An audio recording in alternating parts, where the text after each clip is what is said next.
Books. Great numbers of them are available to us. Books on every subject, pocket-sized information at everyone's fingertips. For centuries, texts have been copied. For centuries, books have been made, following processes which have seen no fundamental changes. The most notable difference lies in the speed with which texts are distributed today, and in the great number of copies that can be turned out. We hardly realize that until the 15th century, when printing techniques were invented and developed, the recording of events and the spreading of ideas were entirely dependent on manuscripts, besides oral tradition and pictorial representations. Texts were reproduced in ink, written with a quill on specially prepared animal skins. It was a costly business. The materials were expensive, the work was laborious, the progress was slow. No wonder that manuscripts were handled with the utmost care. They were a unique and priceless property. Neem een boek in je handen. Zoals Simeon het kind Jezus in de armen nam, om het te dragen en te kussen. En wanneer je klaar bent met lezen, sluit dan het boek en spreek dank uit voor elk woord uit de mond van God, omdat je in Gods akker een verborgen schat gevonden hebt. Manuscripts were produced by a complex, yet precisely and logically defined process. Let's follow it step by step.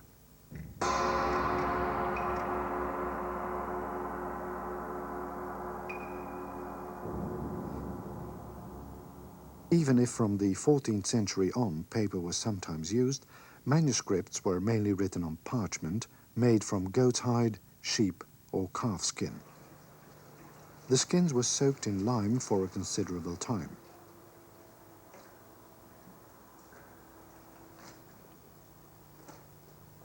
Then they were unhaired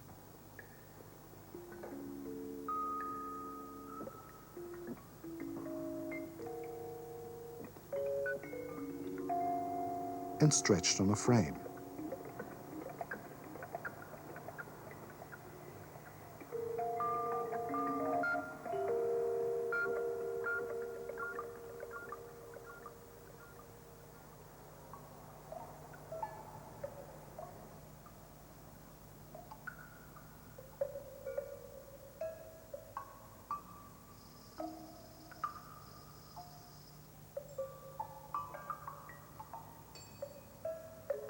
Meat and fat were scraped away with an axe-shaped knife.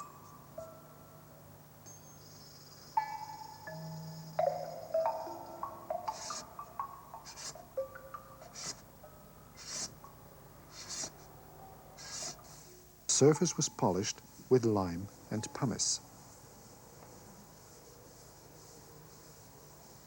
The soft and smooth parchment could now be used or sold. It was cut in sheets of the required dimensions.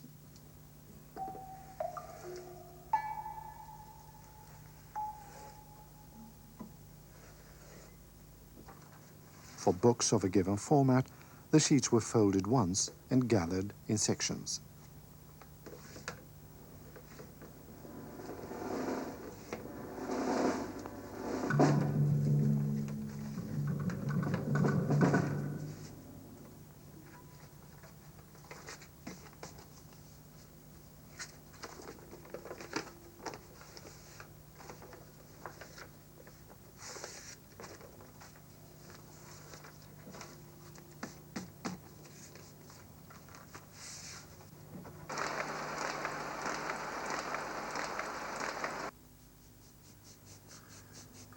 On every page, the outlines of the future texts were delimited with a stylus or a pen.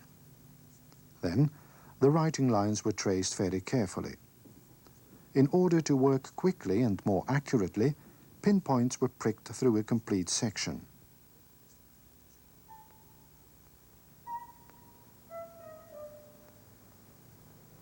This made the layout of the manuscript uniform.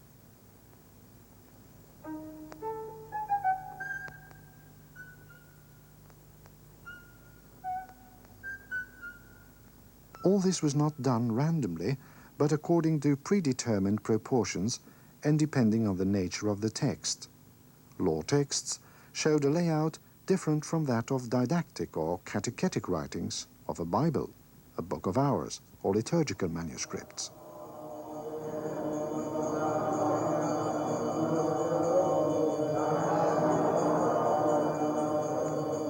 After delimiting the writing space and tracing the writing lines, the copyists could start their work.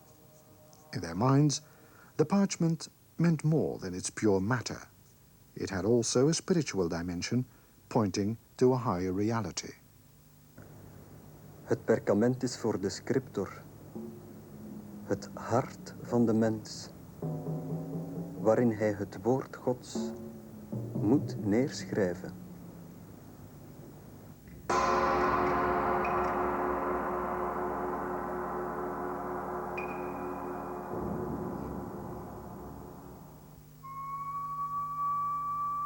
De arbeid van de schrijver is de verpozing van de lezer.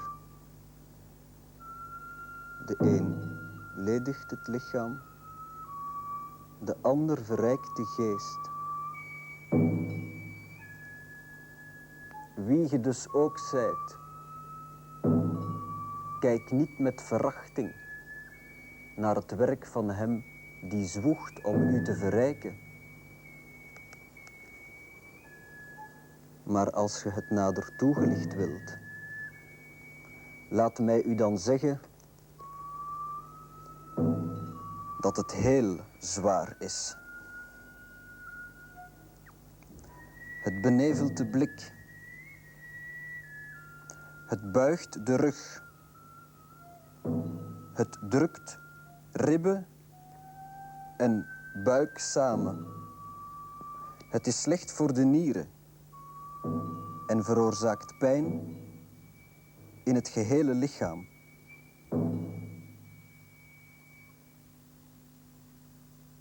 Copying a book, often done by different copyists, could take months, even several years.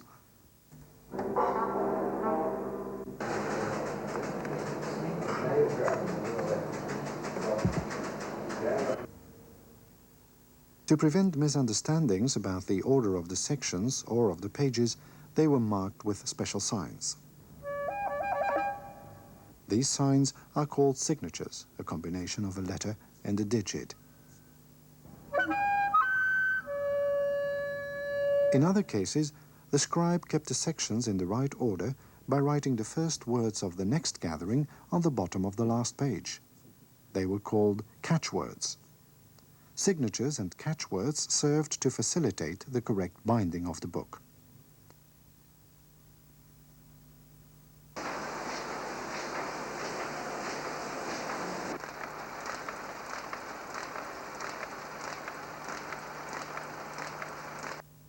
When the writing was done, the rubricator inserted, in red ink, titles and paragraphs for which space had been left blank.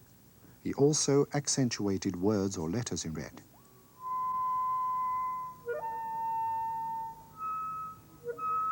It improved the text structure.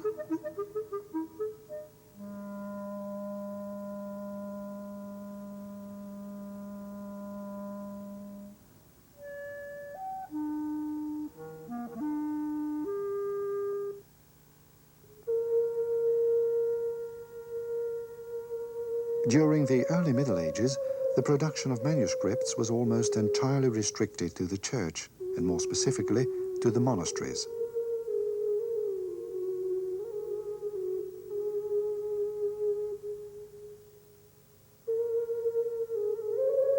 This changed around the year 1200. Specialized lay workshops were founded where the work was done on a professional and commercial basis. Increasing needs had to be met, orders from monarchs, citizens, and the nobility. The rise of the universities was another important factor.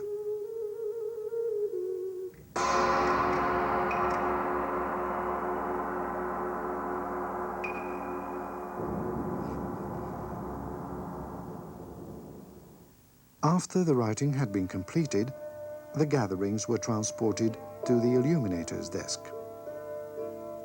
On spaces left blank for this purpose, the miniaturist drew illustrations and ornaments. He painted initials, borders, and small scenes, which he sometimes enriched with gold leaf. His work lent a rich and festive look to the codex.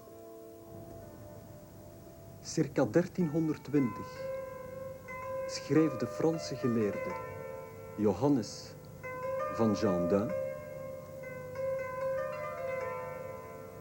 hoe vlijtiger de perkamentmakers, schrijvers, verluchters en boekbinders zich wijten aan hun taak in dienst van de wijsheid, en hoe meer ze hun werken verfraaien, des te rijkelijker zullen de verrukkelijke fonteinen van de kennis voortvloeien uit de diepste bron van alle goede dingen. The illumination, an important step in the completion of a manuscript, was more than a mere adornment. The illuminator's work was an essential contribution. It structured the text and it increased its value. Initials and borders marked the beginning of the different parts of the text.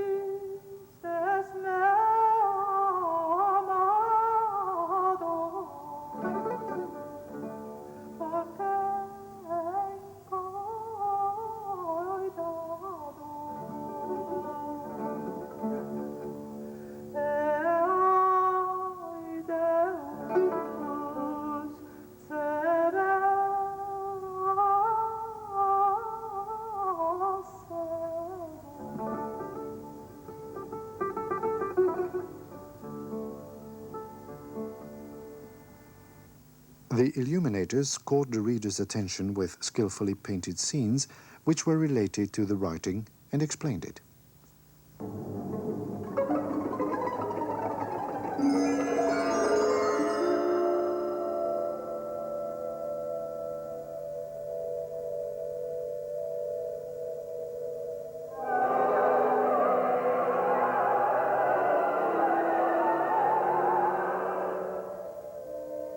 Miniatures were instructive, and they accompanied the text. In religious manuscripts, they encouraged meditation, following the ancient belief put into words by Gregorius, one of the church fathers: example and image move the heart more than words.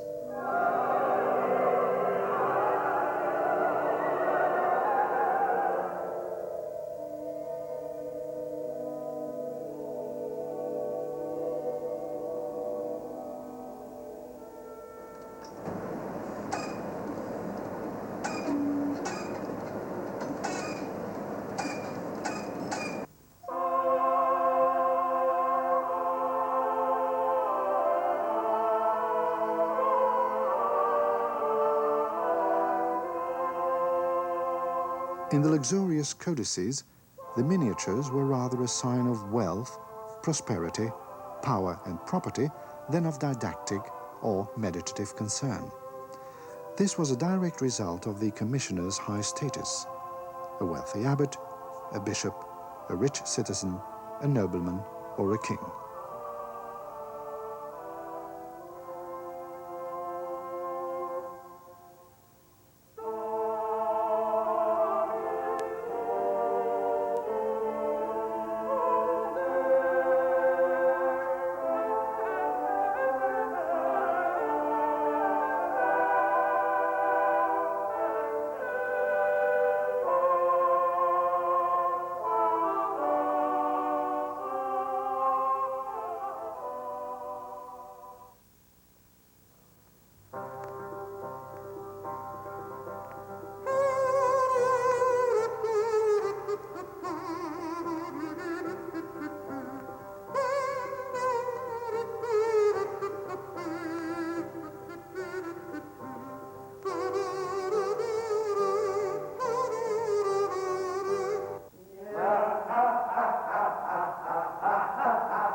In the illumination workshop, the work was done very systematically. The consecutive steps can still be discovered by studying unfinished miniatures. First of all, the miniaturist made a preliminary draft. Written instructions told him more about contents and form.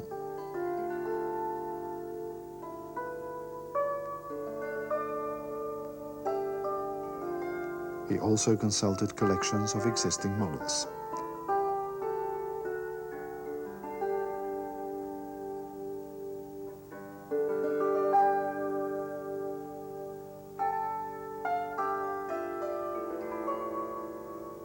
Then he applied the expensive gold or silver foil, or he painted the background on which golden patterns were to be executed. Finally, he finished the interiors and landscapes and the human figures.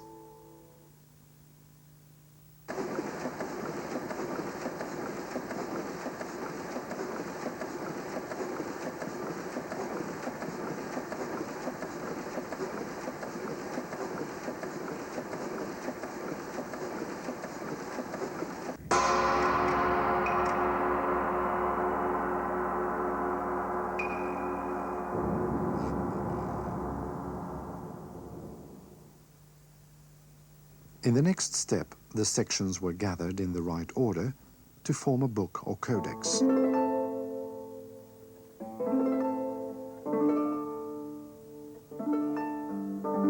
Today, manuscripts and old printed books are still rebound in the same way.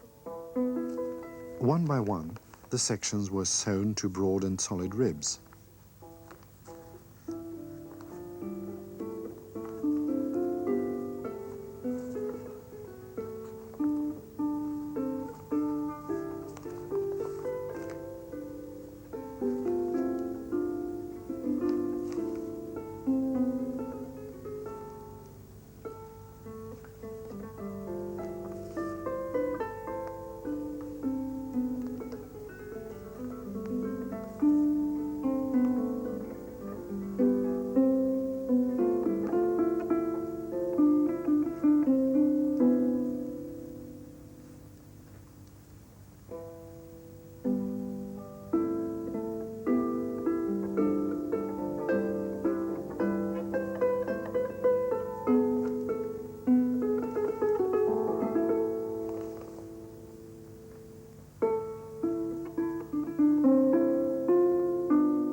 Then, they were enclosed in a protective binding consisting of a front cover and a back cover, covered in leather and joined at the back.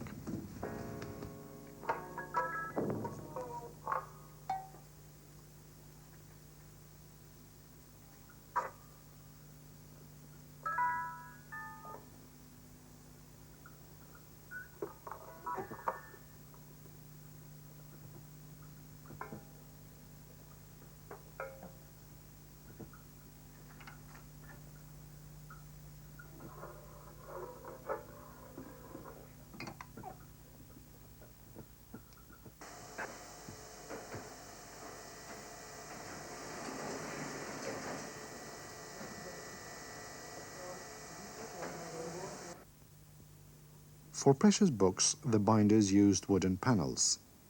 The ribs were drawn through the panels and firmly attached to them.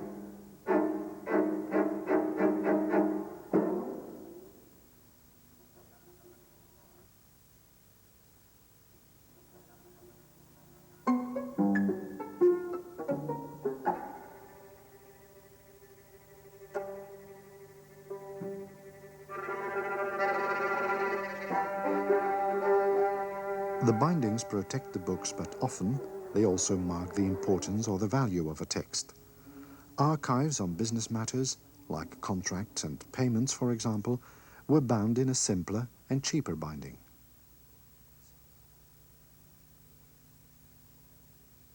Heavy leather bindings protected more elevating manuscripts, liturgy or theology, law texts, chronicles, treatises.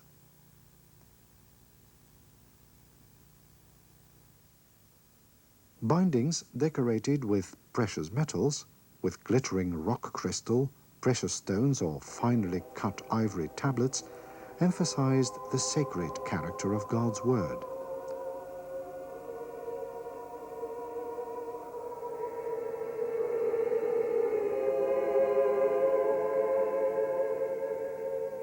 They were more than protective covers.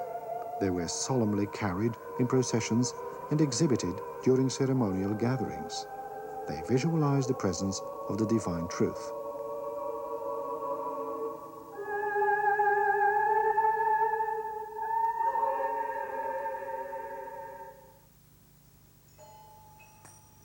The value of a manuscript is not only indicated by its binding. It is also shown by the careful handling to which it is subjected and by the use of a cloth or chamois leather to protect it from the hands. Was je handen alvorens dit boek aan te raken.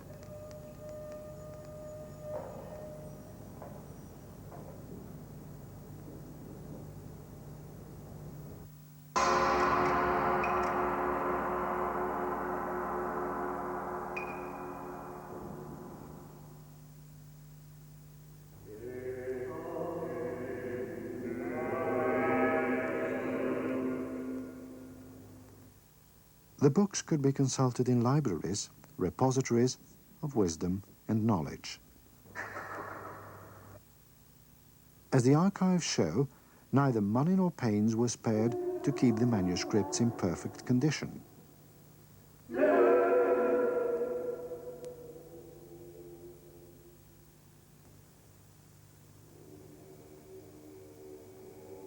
Some people love their books very dearly indeed.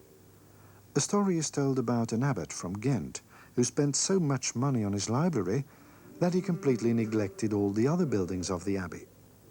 This negligence became painfully clear the day the dormitory roof collapsed.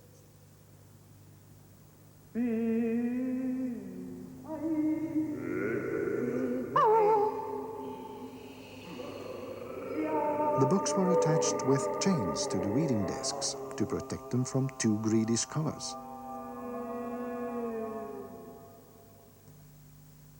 Thieves were threatened with curses. Wie ook dit boek mogen stelen, hij zal hangen aan de galg van Parijs. En als hij niet gehangen wordt, hij zal verdrinken.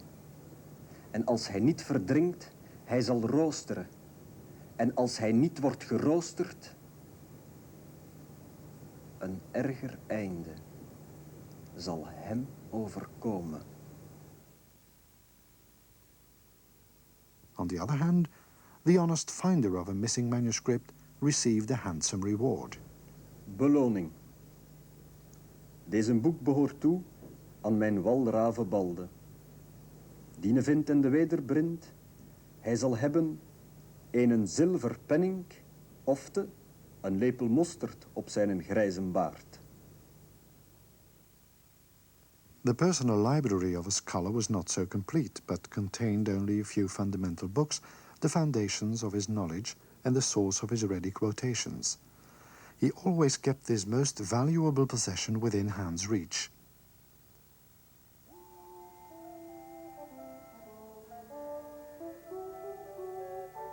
Other owners of libraries with an importance related to their status were to be found among rich patrons, counts, dukes, and kings. Sometimes, exceptionally fine manuscripts were solemnly handed to the high-placed destinary. Some of these memorable events were depicted on the book's first pages. Thus, the codex reached its final destination.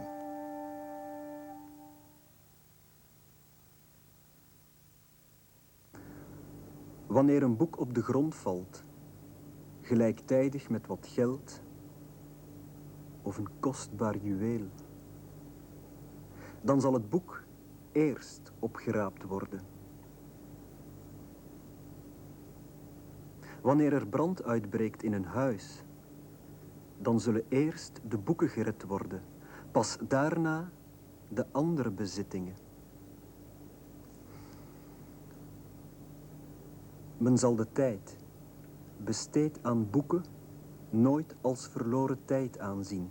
En zelfs wanneer een boek zoveel fouten bevat, dat men het onbegonnen werk acht deze te verbeteren, dan nog zal men het boek niet vernietigen, maar het ergens in een afgelegen hoek plaatsen.